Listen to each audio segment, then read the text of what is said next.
Hey guys, how's it going? How to petition local election law changes.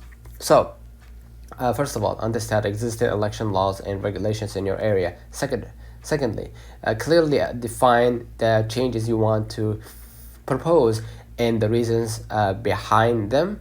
And third of all, collect signatures and support from community members to demonstrate public interest.